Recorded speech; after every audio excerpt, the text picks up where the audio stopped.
Hi guys, full disclosure, I don't know how to edit. So we're going to just do this video all from start to finish. And if I stumble through it or mumble, please excuse me. Today we're going to do the iron-on method with Mod Podge and applying this print to this picture that I bought at Hobby Lobby on clearance. And I think that you can see through another one that I'm doing that it had this very vibrant print under here. And I did 2 coats of chalk paint just to make the whole thing a little bit more even.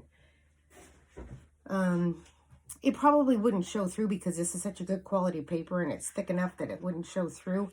But I did it anyhow, just in case.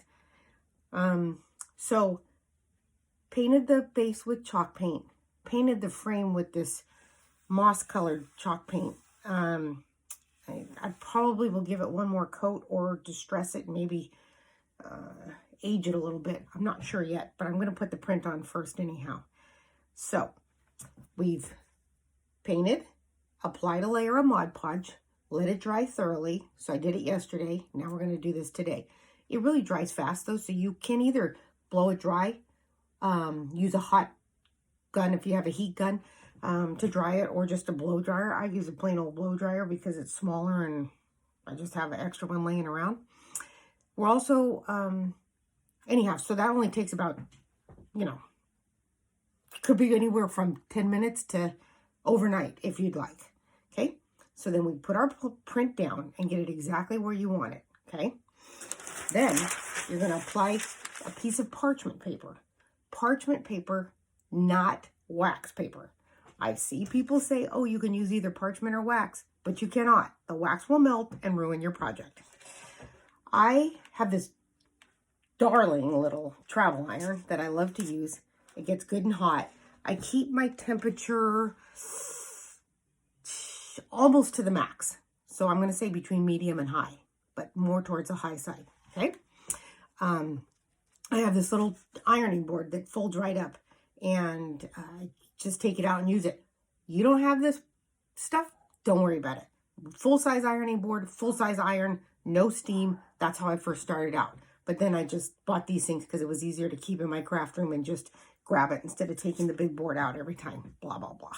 Okay, so your project's down. Important to kind of start in the center and adhere it so that it's not going to slip around. So I just place it down on the parchment paper in the center and just get a grip. Okay, so it's going to lay on there. And then I start by smoothing it out to the sides. And you're going to use firm pressure. Not super hard, but firm enough. And this is so useful to do when you're, especially if you're doing a thinner paper for special projects. And anybody that has issues with it bubbling or wrinkling, this method really does the trick for helping you to alleviate those issues with the bubbling.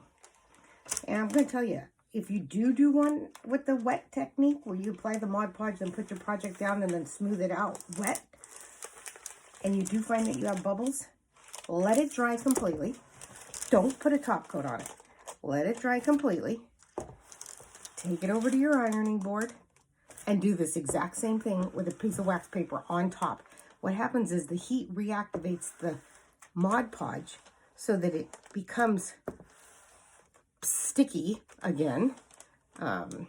And it will really help smooth out the bubbles.